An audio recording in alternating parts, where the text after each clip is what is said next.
Absolument, 150 000 soldats, Lucas, sont d'ores et déjà vaccinés.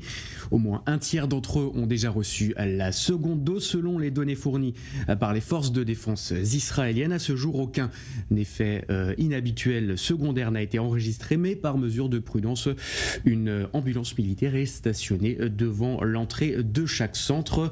Dans ce bilan flatteur, un bémol néanmoins, à l'heure actuelle, entre de 10 à 15% des soldats refusent toujours de se faire vacciner. Comme vous l'avez dit, Tsahal dispose de centres de vaccination dans le pays, 23 exactement, des bases approvisionnées en vaccins 2 fois par semaine, des centres qui ne seront plus qu'au nombre de 3 d'ici 2 semaines au nord, au centre et au sud du pays, et des centres qui fonctionnent de façon très méthodique. Les soldats arrivant sur place subissent d'abord une inspection générale. Au total, d'après Tsahal, chaque homme et femme reste 20 minutes top chrono dans le centre de vaccination au moment de leur arrivée jusqu'à leur départ, et cela y compris le temps d'attente après la vaccination, Lucas. Comment on fait pour vacciner des soldats qui sont sur le terrain, Loïc ? C'est la question que s'est posée également le centre de contrôle de Tsahal, qui a trouvé des solutions spécifiques à ce sujet. Si les soldats sur le terrain ne peuvent pas venir au vaccin, c'est le vaccin lui-même qui viendra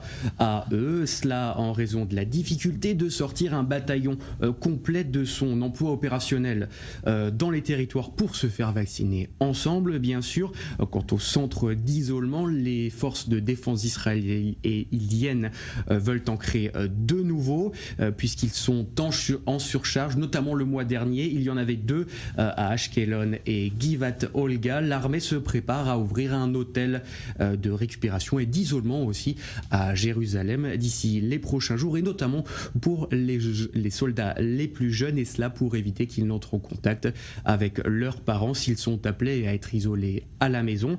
Tsahal se prépare également à acheter de nouveaux kits de tests de corona rapide avec une réponse fiable dans les 15 minutes suivant le dépistage. L'armée est en pourparlers en ce moment avec plusieurs entreprises, et cela sous réserve de l'approbation du ministère de la Santé. Enfin, dernier dossier, Lucas, qui est étudié à Tsahal en ce moment, la possibilité de développement d'un système de transport des soldats de la base à leur maison, et cela pour économiser des dizaines de millions de shekels à l'État.